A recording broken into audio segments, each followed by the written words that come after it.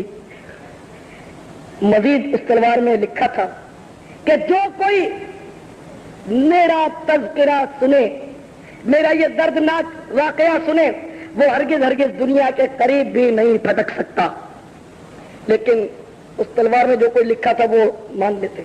لیکن ہمارے دلوں پر میرے بھائیوں سیاہی کی اتنی موٹی تیز چڑھی ہوئی ہے کہ یہ واقعہ سنا بھی, یہ کیا ایسے 1000 واقعہ آپ کو سنا دے, لیکن ایسا محسوس ہو رہا ہے کہ ہم نے شاید یہ عہد کیا ہوا ہے, ہم نے یہ طے کیا ہوا ہے کہ ہم نہ سدھرے ہیں نہ سدھریں گے, قسم کھائی ہے. معاذ اللہ, شاید ایسا لگتا ہے کہ ہمیں کوئی ڈاک سمجھائے, ہزاروں منتیں کریں, لیکن ہمارے دل پر کوئی بات اثر نہیں کرتی. ارے میرے بھائیوں سوچو, انہیں ہم مجبور ہیں. عیش اور مزے اڑانے کو کس کا جی نہیں چاہتا, فلم دیکھنے کی کس کو خواہش نہیں ہوتی, ان دنیا کی رنگینیوں میں گم ہونے کا کس کو جی نہیں چاہتا, کھیل تماشوں میں جانے کا کس کو جی نہیں چاہتا. سب کو چاہتا ہے, آپ کو بھی چاہتا ہوں, مجھے بھی چاہتا ہے, سب کو ہوتا ہے. لیکن کیا کریں, ہم مجبور ہیں. اپنا بس نہیں چلتا, موت منہ کھولے ہمارا انتظار کر رہی ہے. ہم کچھ جہاں جی چاہتا ہے کسی دور مقام پر چلے جاؤ جہاں کوئی نہ جانتا ہو, وہاں ذرا فلم دیکھ لیں گے, دل بہل جائے گا, فوراً ملک الموت کا تصور بند ہو جاتا ہے کہ یہ آئے اور وہ آئے, ابھی روح قبض کر لیں گے. ایسا نہ ہو کہ سنیما گھر سے کھینچ کر ہماری لاش نکالی جائے اور لوگ پھٹکار کریں گے, دیکھو یہ ایسا بنتا تھا اور ایسا تھا. اس طرح موت جو ہمیں کچھ کرنے نہیں دیتی. سب کو یہ چاہتا ہے خوب مال بناؤ, خوب دولت اکٹھی کرو, خوب بینک بیلنس ہو, بہترین بنگلہ ہو, چمکیلی کار ہو, لیکن اس کار کو پھر کیا کریں؟ یہ کار ہمارے مرنے پر ہمارے لیے بیکار ہو جائے گی, وبال ہو جائے گی. ہماری اولاد اس کار میں بیٹھ کر ہماری قبر پر تو آئے تو آئے, یہ اس کار میں بیٹھ کر یقیناً سنیما گھر پہ جائے گی, یقیناً یہ ڈرامہ گاہوں کی طرف جائے گی, یہ مخلوط تفریح گاہوں کی طرف جائے گی.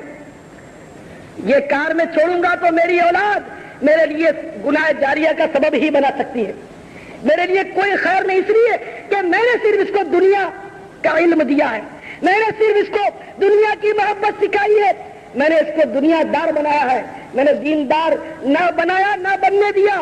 اگر یہ بھول کر بھی دیندار بننے کی کوشش کرتا تو میں اس کی پٹائی لگاتا, میں اس کو گالیاں بکتا کہ تو ملا بن جائے گا, تو اجتماع میں جائے گا, تو یہ سنت تو وہ سنت کی بات کرتا ہے, تو داڑھی رکھے گا, تو امامہ پہنے گا. خبردار, میں نے تو اپنی آخرت برباد کر ڈالی, تجھے بھی آخرت نہیں بنانے دوں گا. آج باپ کی یہ ضد ہے, آج ماں کی یہ حق ہے کہ ہم تو برباد ہوئے ہیں, ہم تو ڈوبے ہیں صنم, تجھ کو بھی لے ڈوبیں گے. آج ہر طرف یہی ہے. آج ہمارے گھر میں فیشن پر کوئی پابندی نہیں, بتوں پر, ہاں بتوں پر کوئی پابندی نہیں. ہر گھر میں آج شو کیس میں پلاسٹک کے, لوہے کے, پتھر کے, مٹی کے بت نہیں سجے ہوئے, گڑے گڑیاں, یہ باگڑے بل نہیں سجے ہوئے, بڑی بڑی تصویریں جانداروں کی, انسانوں کی, گوروں کی, بکروں کی, بیلوں کی نہیں لگی ہوئی. آج ہمارے گھروں میں بتوں پر کوئی پابندی نہیں, الحمدللہ مسلمان, مگر ہمارے گھروں میں آج بتوں پر کوئی پابندی نہیں. بت آ سکتا ہے, انگریز کی فیشن آ سکتی ہے, وی سی آر آ سکتا ہے, رنگین ٹی وی آ سکتا ہے, انڈیا کی فلم آ سکتی ہے, بلو فلم آ سکتی ہے, سب کچھ آ سکتا ہے. لیکن ہمارے گھر میں خبردار, اگر کوئی رسول اللہ صلی اللہ تعالی علیہ وسلم کی سنت آ گئی تو خبردار. میرے پیارے بھائیوں, اگر میری بات حقیقت ہے تو اس پر غور کیجیے. خدا کی قسم میرے دل کا یہ درد ہے, مطلب میں بڑا بےتاب رہتا ہوں، بے قرار رہتا ہوں، کبھی کبھی مایوس ہو جاتا ہوں، دل ٹوٹنے لگتا ہے کہ اس مطلب قوم کی اصلاح کیسے ہوگی، ہم لوگ کیسے سدھریں گے۔ اب ظاہر ہے کوئی نبی تو آئے گا نہیں، یہ تو بالکل طے ہے کہ نبوت کا دروازہ بند ہو چکا، اب کوئی نبی نہیں آئے گا، اب سب امتی امت ہے، ہم سب آقا کے غلام ہیں۔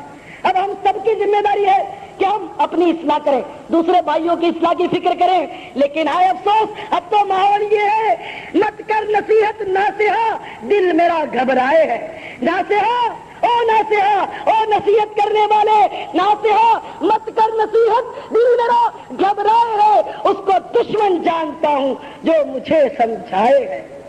آج اگر کوئی سمجھائے، آج اگر موت کا کھٹکا کوئی دل میں بٹھائے، آج آخرت کا خوف دلائے، تو آج وہ بندہ ہمیں اچھا نہیں لگتا۔ آج ہمیں اچھا وہی لگتا ہے جو ہمیں فلمی ہسٹوریاں سنائے، فلمی نتائج سنائے، مزاحیہ قصے سنائے، لطیفے سنائے، ہمیں خوب ہنسائے، ہمیں آج رلانے والا اچھا نہیں لگتا۔ میرے بھائیوں میں سچ عرض کر رہا ہوں، مجھے ایسے لوگ ملتے ہیں، اب میں ان کو عقل مند کہوں یا کیا کہوں، آپ خود سمجھدار ہیں، وہ کہتے ہیں کہ ہم تمہارے اجتماع میں نہیں آتے، ہم نہیں آ سکتے، تم ہمیں بالکل مطلب ہے کہ ماؤف کر دیتے ہو، ہمارا ذہن بالکل مفلوج ہو جائے، تم اتنا ڈرا دیتے ہو، جو ہونا ہوگا وہ ہو جائے گا، لیکن تم بالکل ڈرا دیتے ہو۔ اللہ اکبر، لوگ ڈرنے کے لیے تڑپتے تھے، وہ بھی ایک دور تھا، خوف خدا میں ہر وقت وہ مطلب انہیں خون پھنکتا رہتا تھا ان کا دل، وہ تڑپتے رہتے تھے، اور آج یہ حال ہے۔ ہمارے سیدنا داؤد طائی رحمت اللہ تعالی علیہ بہت بڑے ولی اللہ ہوئے، یہ کبھی چبا کر روٹی نہیں کھاتے تھے، جو کی روٹی بھگو کر وہ پی لیتے تھے۔ ایک بار خادم نے کیا، حضور آپ کبھی بھی گرم روٹی نہیں کھاتے، آپ یہ بھگو کر ہی پیتے ہیں اور پٹافٹ آپ فارغ ہو جاتے ہیں۔ آپ نے فرمایا کہ میرے بیٹے میں کیا کروں، پیٹ ہی بھرنا ہے، ذائقہ جو ہے وہ منہ کی حد تک ہے، آخر تک تو خلا فرض کر رہے واقعے کا، وہ حلق تک ہے، نیچے اس کا ذائقہ نہیں، جو بھی ہے پیٹ بھرنا ہے۔ میں یہ پی لیتا ہوں تو اس کی وجہ سے مجھے بڑا وقت مل جاتا ہے اور بھوک بھی میری ختم ہو جاتی ہے۔ اگر میں روٹی چبا کر کھانے بیٹھتا ہوں تو میں نے اس بات کا شمار کیا ہے کہ وہ گھول کر روٹی پی لینے میں اور چبا کر کھانے میں اتنا فرق ہے کہ اگر میں چبا کر نہ کھاؤں اور صرف پی لوں تو میں اس کھانے سے فارغ ہونے تک 50 آیتیں تلاوت کر لیتا ہوں۔ تو میں اس کھانے میں اپنا وقت کیوں صرف کروں؟ زندگی انہوں نے ایسی گزاری جیسے قیدی قید خانے میں زندگی گزارتا ہے۔ 4 کمرے آپ کو ورثے میں ملے تھے والد کے وصال کے بعد، اور شاید 40 یا 80 دراہم آپ کے ورثے میں آئے تھے، پھر کمانا ومانا چھوڑ دیا آپ نے، کہا اپنی آسائش ہے نہیں، بس ان کے ذہن میں یہی بات تھی، اب دنیا سجن المؤمن و جنت الکافر ہے، دنیا مومن کے لیے قید خانہ ہے اور کافر کے لیے جنت ہے۔ مولانا رومی رحمۃ اللہ علیہ اسی حدیث کی شرح کرتے فرماتے ہیں، ہست دنیا جنتا کفار را اہل ظلم و فسق اشرار را، بیر مومن ہست زندہ ای مقام نیست زندہ جائے عیش و احتشام، کہ یہ دنیا کافروں کے لیے، ظالموں کے لیے، فاسقوں کے لیے، فاجروں کے لیے تو جنت ہے، مگر بیر مومن ہست زندہ ای مقام، مومن کے لیے یہ دنیا قید خانہ ہے، نیست زندہ جائے عیش و احتشام، قید خانہ عیش و تعیش کی جگہ نہیں، مزے لوٹنے کی جگہ نہیں، عیش کوشیوں کی جگہ نہیں، یہ تو قید خانہ ہے، قید خانے میں تو تکلیف ہوتی ہے، راحت نہیں ہوتی۔ تو انہوں نے ہمیشہ تکلیف اٹھائی، 4 کمرے تھے، کمانا چھوڑ دیا، رقم تھی، بھیک نہیں مانگی، بقدر ضرورت حلال روزی کمانا یہ واجب ہے، طلب الحلال ہے، واجب الحلال کل مسلمین، ہر مسلمان پر واجب ہے طلب حلال کا حاصل کرنا، مگر ان کے پاس تھا، قدر ضرورت تھا، بقدر کفایت تھا، اس لیے اب کمانے کی انہوں نے حاجت اور ضرورت محسوس نہیں کی۔ ان کے کوئی متاع آسائشیں نہیں تھی، نہ ان کو صوفہ سیٹ کی ضرورت تھی، نہ ایئر کنڈیشنر کی ضرورت تھی، ان کو کوئی میوزک والے فرشوں کی ضرورت نہیں تھی، بہترین پنکھے اور بہترین ننگر اوون کی ان کو ضرورت نہیں تھی، برماٹک کے لکڑی کے دروازوں کی ان کو ضرورت نہیں تھی، مٹی کی کھولی میں پڑے رہتے تھے، سر چھپانے کو جگہ تھی، کافی تھی، کوئی حاجات نہیں تھی، نہ ان کو بریانی اور مرغیاں ہماری طرح عادت تھی، سوکھی روٹی بھگو کے کھا لیتے تھے، ان کو کیا رقم کی ضرورت؟ ہم کہتے ہیں ہمیں پورا نہیں ہوتا، ہمیں پورا اس لیے نہیں ہوتا کہ ہمارا نفس جو ہے یہ بد مست ہے، ہزاروں لاکھوں روپے جن کے بعد وہ بھی کہتے ہیں ہمیں پورا نہیں ہوتا، ہمارا دھندا ٹھپ ہو گیا، ہمارا کاروبار ٹوٹ گیا، حالانکہ اتنا ہوتا ہے کہ 7 پشتے کھائے، میرے پاس آتے ہیں، مجھے پتا ہے سب سے لکھوں پتی آتے ہیں، آج کل ذرا مندہ ہو گیا، یا خامہ کا 2 باتیں کریں گے اور یہ ضرور کہیں گے کہ برکت کا تعویذ دے دو، ارے اتنا پڑھو سو کیا کرو، جتنا مال زیادہ اتنا وبال زیادہ. دنیا میں ڈاکو لوٹ جائیں گے, قبر میں اور آخرت میں حساب دینا پڑ جائے گا, مصیبت کھڑی ہو جائے گی, بیماریوں میں چلا جائے گا. میں غریب آدمی ہوں, میں بیمار ہوتا ہوں تو میڈیکل اسٹور پر 8 آنے روپے کی ٹیبلٹ سے میرا بخار اتر جاتا ہے. تم مالدار ہو, تمہارا جو خاندانی ڈاکٹر ہے اسپیشلسٹ وہ نب دیکھنے کے 200 روپے بٹور لیتا ہے. میں ڈسپرین سے کام چلا لیتا ہوں, وہ کسی اور نام کی انگلش گولیاں تمہیں دے دیتا ہے جس کے پاورز بھی زیادہ ہوتے ہیں اور تمہیں سائڈ افیکٹ ہوتا ہے, مجھے وہ نہیں ہوتا. تو مالدار زیادہ مطلب خرچے اس کے بڑے ہوتے ہیں. میرا پنکھے میں گزارا, تمہیں ایئر کنڈیشنر چاہیے. مجھے کہیں میسج دینا دوڑ کے اگر کہہ دوں گا تمہیں ٹیلی فون کے بغیر گزارا نہیں, سست پڑ گئے. میں بس میں سفر کرتا ہوں, تمہیں کار چاہیے جو پیٹرول زیادہ خرچ ہوتا ہے یا پیتی ہے پیٹرول. تو یہ کہ مالدار ہوتا ہے اس کے پیسے یوں ضائع ہوتے ہیں دنیا میں. مجھ سے پولیس رشوت نہیں مانگتا, تمہاری کال اجڑ لیتا, تو اس کو پتا ہے کہ یہ نہیں دے گا, یہ دے گا. ایک مثال ہے, کوئی پولیس بھائی تو ناراض نہ ہونا, سبھی ایسے نہیں ہوتے. میں ایک مثال دے رہا ہوں, لیکن جو مطلب یہ وبال ہی وبال ہے اس دنیا میں بھی اس دنیا میں بھی. تو میرے پیارے اسلامی بھائیوں, سیدنا داؤد تائی رحمت اللہ تعالیٰ علیہ ایک کمرے میں رہتے, عبادت کرتے. ایک کی دیوار گر گئی, دوسرے میں آ گئے, 4 کمرے اسی طرح بدلتے رہے, بناتے بھی نہیں تھے اللہ کی یاد میں بغل کہ جو کھانے میں وقت صرف نہیں کرتا وہ دیواریں اور اینٹیں چننے میں کہاں وقت اپنا خراب کرے گا. ایک بار ایک بزرگ نے حضرت سیدنا داؤد تائی رحمت اللہ تعالیٰ علیہ کو خواب میں دیکھا کہ خوش خوش دوڑے دوڑے چلے آ رہے ہیں. وہ بزرگ جو تھے وہ چونک پڑے, کیونکہ ہمیشہ ان کو غمگین دیکھا تھا, آہیں بھرتے ہوئے دیکھا تھا, کبھی ان کو اس طرح شاد اور خوش نہیں دیکھا تھا. وہ بزرگ کہنے لگے, داؤد کیا بات ہے, آج تم بڑے خوش نظر آ رہے ہو اور بھاگے چلے جا رہے ہو, آخر اتنی جلدی بھی کیا ہے. تو داؤد تائی رحمت اللہ علیہ نے فرمایا, آپ کو معلوم نہیں, میں ابھی ابھی آزاد ہوا ہوں اور میں اس لیے بھاگ رہا ہوں کہ کہیں پھر مجھے پکڑ کر قید نہ کر دیا جائے. نہ میں اس کا مفہوم سمجھ سکتا ہوں نہ آپ سمجھ سکتے ہیں. وہ اللہ والے تھے, وہ سمجھ گئے, آنکھ کھل گئی, فوراً پتا کیا, کیونکہ وہ سمجھ گیا کہ ان کی موت واقع ہو گئی ہے. الموت و تحفۃ المومن ہے, موت مومن کے لیے تحفہ ہے. اب دنیا سجن المومن ہے, دنیا مومن کے لیے قید خانہ ہے. تو یہ یقیناً مطلب ان کی موت اس کی تعبیر ہے. فوراً معلومات کی تو پتا چلا کہ جس وقت انہوں نے خواب دیکھا تھا اسی وقت ان کی روح کب صدی سے پرواز کی تھی اور گویا بھاگے چلے جا رہے تھے کہ بڑی مشکل سے اس دنیا سے جان چھوٹی میں آزاد ہوا اور کہیں پھر مجھے زندہ کر کے دنیا میں نہ بھیج دیا جائے. تو وہ دنیا سے اس طرح کتراتے ہیں اور ہمیں دنیا اتنی میٹھی اور عزیز لگتی ہے. ہمیں دنیا سے بڑی محبت ہے, ہمیں آخرت سے محبت نہیں ہے. ہمیں دولت سے بڑا پیار ہے مگر جنت شاید ہمیں عزیز نہیں ہے. ہمیں تنگ دستی, فقر و فاقہ, بیماری, درد سر وغیرہ کی تو بڑی فکر ہے, اس سے بڑی تکلیف ہے, لیکن عذاب جہنم کا کوئی ڈر اور خوف نہیں. میرے پیارے بھائیوں دیکھ لیجئے, جس طرح اس مرحوم اعجاز کی اللہ اس کو غریق رحمت کرے, بیچارے کی پہلی ہی جمعرات تھی, ایک ہی جمعرات وہ آیا. عین ممکن ہے ہم میں سے کسی اور کی بھی یہ آخری جمعرات ہو, آپ میں سے کسی ایک کی ہو, میری ہو, کوئی کچھ نہیں کہہ سکتا. بھائی اگر یہ آخری جمعرات تھی تو کوئی جمعرات تو آخری ہوگی. آخر موت تو نہیں چھوڑے گی. قرآن عظیم نے صاف وعدے فرما دیا, کل نفس ذائقۃ الموت, ہر جاندار نے موت کا مزہ چکھنا ہے. تو میرے پیارے اسلامی بھائیوں کیا کرنا چاہیے؟ بلیٹ پروف لباس بھی ایجاد ہو گیا, بلیٹ پروف کار بھی ایجاد ہو گئی, بلیٹ پروف کمرے بھی ایجاد ہو گئے, سبمرین وغیرہ میں ہوتے. لیکن افسوس بھی اور نہیں بھی کہ موت پروف نہ لباس ایجاد کر سکی یہ دنیا, نہ کر سکے گی. موت پروف کار ایجاد کر سکی, نہ کر سکے گی. موت پروف کمرہ ایجاد کر سکی, نہ کر سکے گی. موت 1000 پردوں سے بھی اٹھا کر کھینچ لے گی. ایک ظالم اپنی زوجہ کے ساتھ تخلیے میں تھا, دروازہ اس کا اچھی طرح بند تھا. کیا دیکھتا ہے کہ ایک شخص کمرے میں آ پہنچا. وہ بڑا حیران ہوا اور بوکھلا کر اس نے کہا کہ دروازے سارے بند, تو اندر آیا کیسے؟ تو آنے والے نے کہا کہ مجھ پر کوئی دروازہ بند نہیں ہوتا, کوئی تالا میرے لیے تالا نہیں ہے, کوئی پردہ میرے لیے پردہ نہیں. میں جب چاہتا ہوں جہاں چاہتا ہوں بحکم خداوندی پہنچ جاتا ہوں. اس ظالم نے جب یہ تبصرہ سنا تو سمجھ گیا اور اس نے ہکلاتے ہوئے گھبرا کر کہا کہ معلوم ہوتا ہے کہ آپ ملک الموت ہیں. تو ملک الموت نے فرمایا کہ ہاں میں ملک الموت ہوں اور تیری روح قبض کرنے کے لیے آیا ہوں. اب وہ ظالم جو تھا اس کو اپنے گناہ یاد ہے, اب بڑا سچ پتایا, ارے مجھے تھوڑی مہلت دے دو, میں کچھ عبادت کر لوں.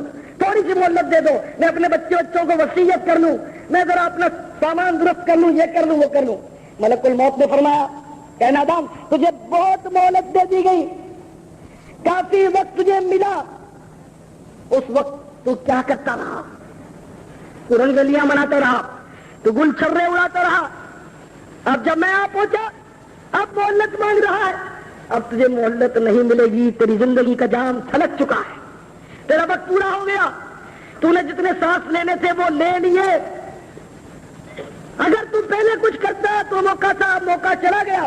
یہ کہتے ہوئے سیدنا اسرائیل ملک الموت علیہ السلام نے فوراً اس کی روح قبض کر لی اور وہ ظالم تڑپ تڑپ کر ٹھنڈا ہو۔ ایسے موت اچانک کتنے سے جو اسی طرح چلے جاتے، بیٹھے بیٹھے آدمی مر جاتا، کھڑے کھڑے موت کا شکار ہوتا، سڑک عبور کرتے کرتے مر جاتا ہے، کار چلاتے چلاتے مر جاتا ہے، بس چلاتے چلاتے مر جاتا ہے، ٹرک چلاتے چلاتے مر جاتا ہے، کام کرتے کرتے مر جاتا ہے، پہلوان بازوں کا کشتی لڑتے لڑتے مر جاتا ہے، باکسر باکسنگ کرتے کرتے مر جاتا ہے، الیکٹریشین الیکٹرک کا کام کرتے کرتے مر جاتا ہے، قصاب بعضوں کا جیسے کیس ہوئے کہ گائے ذبح کرتے کرتے مرتا، وہ گائے لات مار دیتی یا سینگ مار دیتی، مر جاتا ہے، کئی کیسز ہوئے۔ یعنی کہ کسی کی بھی زندگی کا کوئی بھروسہ نہیں کب آ جائے، یاد رکھیے کوئی بچہ نہیں سکے گا۔ بعض اوقات ایسی بیماریاں گھر کر جاتی ہے کہ آدمی پریشان ہوتا ہے۔ دنیا میں رکھا کیا میرے بھائیوں؟ کسی کو درد سر نہیں چھوڑتا، کسی کو پیٹ کی تکلیف نہیں جاتی، وہ لاکھوں روپے کماتا ہے لیکن اس کا پیٹ اس کو کھانے نہیں دیتا، اگر وہ لالچ میں پڑ کے ذرا سا مرغن کھا لے تو پیٹ پکڑ کے پڑا رہتا۔ تو کیا دولت کس کام کی جو ہمارے پیٹ میں نہ جا سکے؟ جسم میں کسی کو خارش کا عارضہ ہو گیا، 1000 ڈاکٹر بدل دیے، لاکھ اسپتال بدل دیے کہ خارش نہیں جاتی، اب اس کے کروڑوں روپے کس بات کس کام کے کہ وہ تو اس کی خارش بھی دور نہیں کر سکتا۔ کسی کو کینسر لگ گیا، اب وہ سونے کی اینٹوں میں بھی اس کو دبا دو، اس کا کینسر تو نہیں چوستی سونے کی اینٹیں، اس کے لیے بیکار، اس کا گلا ہی بند ہے، وہ کھا ہی نہیں سکتا۔ کسی کو ٹی بی نے پکڑ لیا، اب آخری اسٹیج ہے صاحب، اب ڈاکٹر کیا کریں؟ ڈاکٹروں نے تو پیسے ہی لینے ہوتے، وہ کیا کر سکتے، اور بیچارے کر بھی کیا سکتے۔ اور جو حقیقی طبیب ہے، طبیبوں کا طبیب ہے، اس کی طرف کسی نے رجوع بھی نہیں کرنا ہے۔ ان دنیاوی بیماریوں کی سب کو بھی ذکر ہے، حالانکہ میرے آقا آخرت کے طبیب ہیں، دنیا کے بھی طبیب ایمان سے، لیکن اللہ اور اس کے رسول عز و جل صلی اللہ تعالی علیہ وسلم کے بتائے ہوئے علاج سے ہم کو کوئی انہیں ماں گدا اب ایسا لگتا ہے کہ سروکار نہیں رہا۔ کوئی دنیا کی بیماریاں ٹھیک ہے، ان ڈاکٹروں سے علاج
سمجھو گے تو بھی مر رہا ہے۔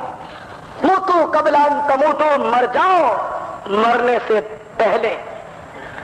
اس وقت اگر ہم اپنے نفس کو مارنے میں اگر کامیاب ہو جاتے ہیں، خواہشات کو دبانے میں کامیاب ہو جاتے ہیں، اگر دنیا کی رنگینیوں سے ذرا آزاد ہو کر اللہ کی طرف لو لگانے میں کامیاب ہو جاتے ہیں، اس کے حبیب کی یاد کرنے میں اگر ہم کامیاب ہو جاتے ہیں، تو یہ دنیا نہیں بگڑے گی۔ لوگ بولتے ہیں صوفی بن گیا، اس نے فقیری لے لی، یہ دنیا سے کٹ گیا، ایسا نہیں ہے، ایسی بات نہیں۔ اگر کوئی یہ سمجھتا ہے تو اس کی بھول ہے۔ داڑھی والا اس معاشرے میں رہ سکتا ہے، زلفے والا اس معاشرے میں رہ سکتا ہے، امامے والا اس معاشرے میں رہ سکتا ہے، سنتوں کا آئینہ دار بھی اس معاشرے میں رہ سکتا ہے، کوئی اس کو مطلب روک نہیں سکتا۔ ویسے ہی یہاں تو جمہوریت ہے، ویسے آپ کو پتا جمہوریت کوئی اس کو روک نہیں سکتا, آپ کو کوئی نہیں روکے گا, بلکہ انشاءاللہ آپ داڑھی رکھ کر دیکھو, آپ زلفیں بڑھا کر دیکھو, امامت سجا کر دیکھو, جہاں تھوڑا سا آپ کا امتحان ہوگا, جب اس امتحان میں آپ ثابت قدم ہو جاؤ گے, آپ جب انشاءاللہ کامیاب ہو جاؤ گے, 4 دن 8 دن 15 دن لوگ تانے مار کر مذاق اڑا کر ماں باپ تنگ کر کے یہ تھک جائیں گے, بیزار ہو جائیں گے, پھر انشاءاللہ آپ کا سورج طلوع ہوگا. پھر آپ خود دیکھو گے کہ وہی لوگ جو آپ سے تو تڑاک کرتے تھے وہ آپ سے آپ کہہ کے بات کریں گے, آپ کا ادب کریں گے, عزت کریں گے. لیکن آپ اس لیے نہیں کرنا کہ آپ کی عزت ہو, ہمیں آخرت کی عزت چاہیے, دنیا کی عزت نہیں. وہ دے تو اس کا کرم ہے, لیکن یہ کہ دنیا میں عزت نہ ہی ملے کوئی پرواہ نہیں, دنیا جیسے ہی کٹ جائے گی, اللہ تعالیٰ آخرت کی رسوائی سے بچائے.